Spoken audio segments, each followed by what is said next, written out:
Hello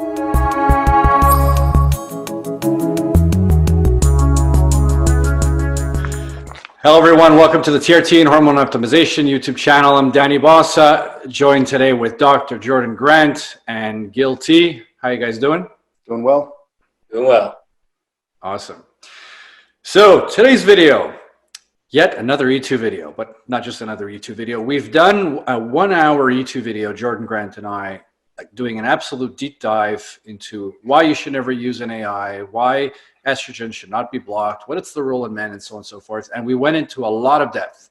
The problem is that when we send this video to people that are not quite agreeing with the point of view we're trying to get across, the initial reaction is, oh, the video is too long. So we're going to take this opportunity and do a very short, condensed, layman's terms explanation in hopefully 10 minutes, so that hopefully you guys can take 10 minutes and watch it.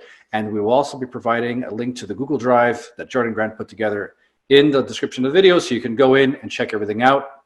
If you're going to do that, I would strongly suggest looking at the one file called Estradiol as a Male Hormone. If you're going to choose any of them to read, that will be the one to read. And then by all means, you can come back with your thoughts, comment on the video. So guys, I leave it to you. Gil.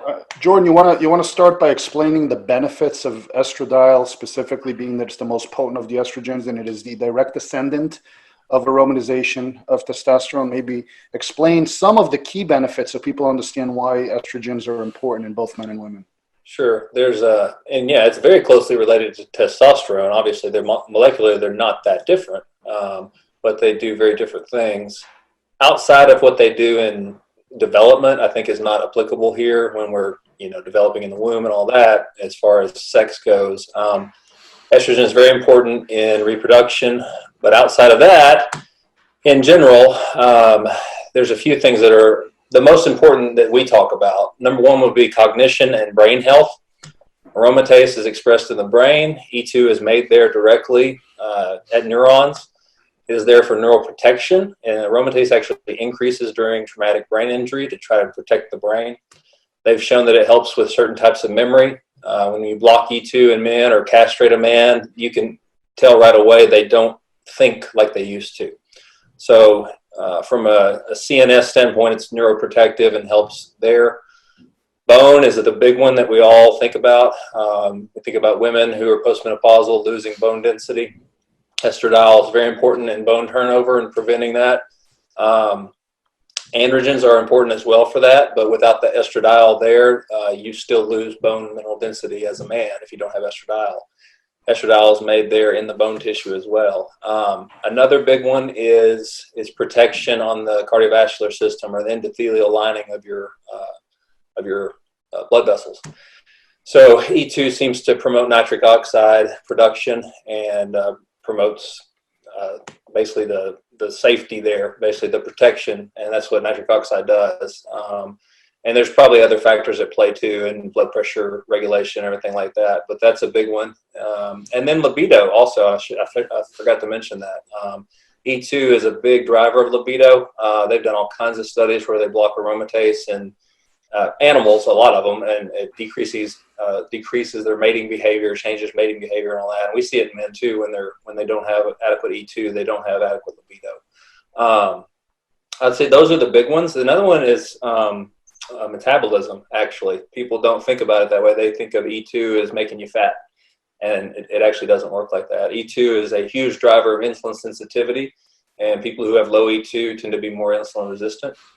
E2 is a big driver of growth hormone secretion as well, whereas testosterone is not so much. So that's a big one, and there are some studies showing that even in adipocytes, fat cells, E2 actually helps with lipid metabolism or trying to get the body to protect itself. It doesn't make you fatter. You increase aromatase with fat cells for a reason. Increases leptin levels and things like that. So that's another big one. It also helps with visceral fat loss. So those are kind of the top, I think, some of the big ones that are that we talk about all the time, at least. Okay, good. So now here's a really important factor. This is where people really need to follow this and understand what's going on. Now that we kind of understand in a nutshell how important estrogen is to the body, both in men and women, we need to understand how it's made. okay, and where it's made. So when guys go out there and they get what's known as a serum estradiol test, whether it's ultra sensitive or CLIA or whatever panel you're getting, what they're testing is how much estrogen or estradiol specifically is present in your plasma. This is the liquid part, the non, erythrocyte or leukocyte or thrombocytes within your blood. It's the plasma in your blood, which is responsible for carrying hormones and nutrients. This is simply a spillover of the actual amount of estradiol in your tissues, and here's the reason for it. What you need to understand is there's various types of glands in your body, primarily glands known as endocrine and glands known as exocrine. Exocrine glands are glands that contain ducts and they excrete secretions and hormones outside of the body. These would be sebaceous glands, sweat glands, saliva glands, things that essentially excrete outward. Endocrine glands are glands that secrete directly into the bloodstream or into the serum for transport throughout your entire body to every cell and organ and tissue. So endocrine hormones are secreted specifically by endocrine glands, and these could be your hypothalamus, your pituitary, your testicles, and so forth. So when testosterone is produced in a man, it is primarily produced in the testicles via a gonadotropin signal from the pituitary gland. Testosterone then enters the serum or the plasma of the blood and travels throughout the body. Now notice, in men and in postmenopausal women, estrogen is not an endocrine hormone. What does this mean? It is not produced by a gland and secreted into the blood like testosterone is. So this means that when we're testing the serum level in a man for estrogen, that would be equivalent to looking inside Bill Gates' wallet to find out how much he's worth. Because if he's got $200 in cash there, we don't go back and say, okay, well, he's worth $200. We don't know what he's got elsewhere, right? So when we're checking our estrogen levels in our serum, we're taking a snapshot in time of how much is actually traveling around.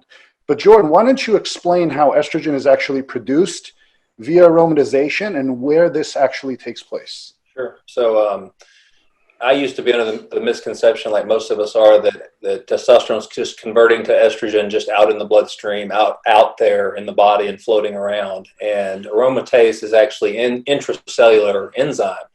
So estradiol is actually made within the cells, which is a huge game changer than thinking that it's floating around acting systemically.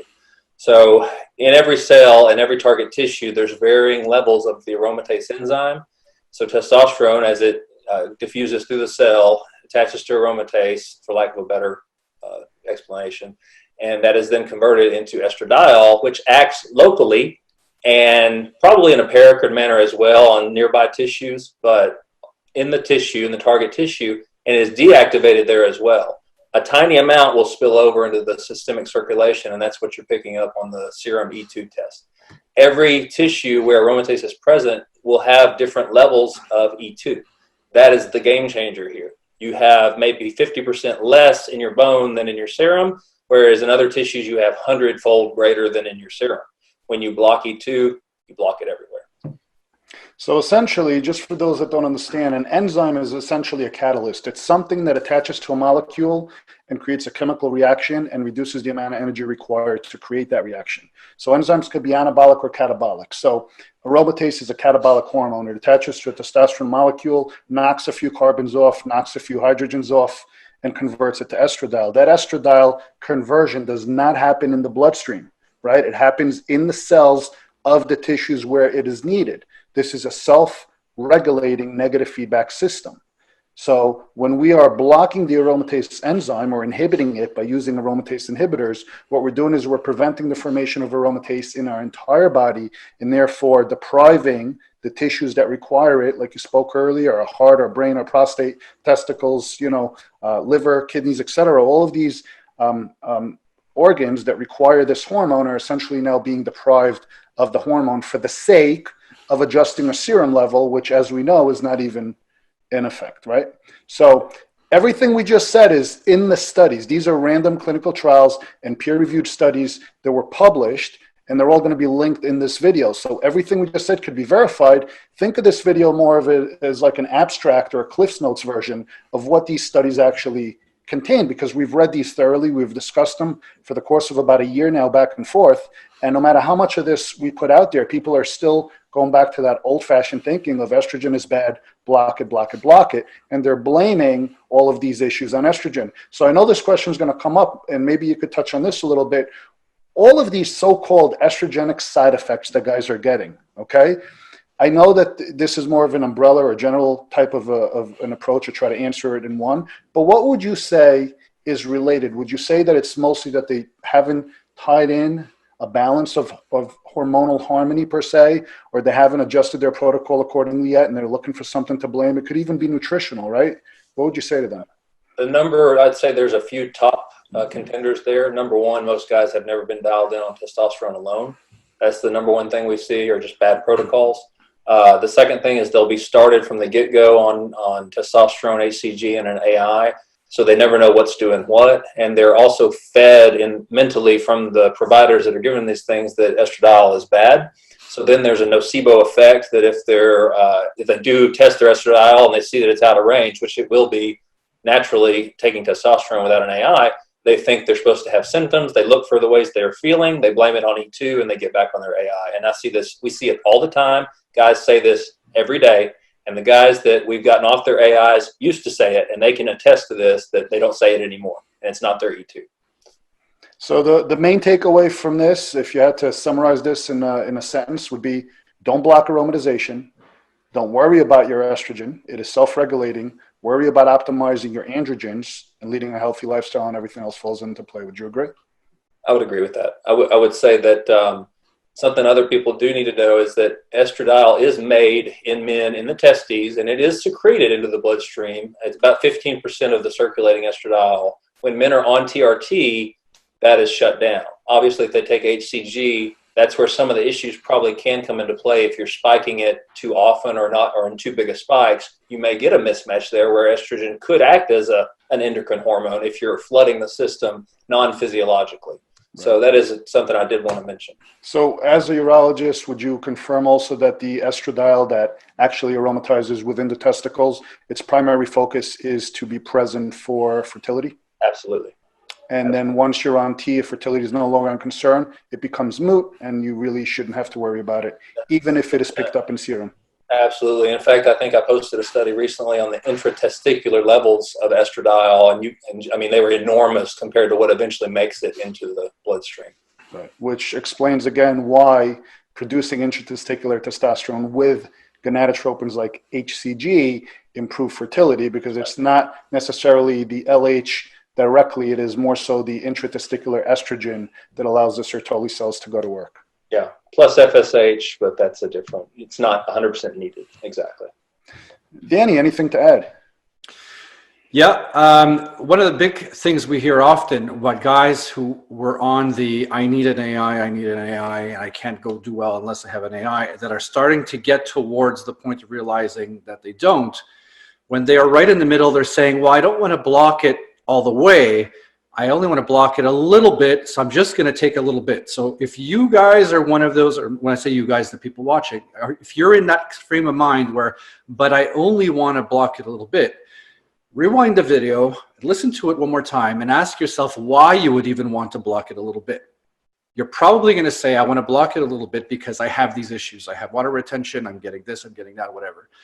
In virtually every single case, and Jordan, Gil, and I are in the same Facebook group, and we see this on a daily basis, it is either due to taking too much testosterone, too little testosterone, or a frequency of injection that isn't optimal for you.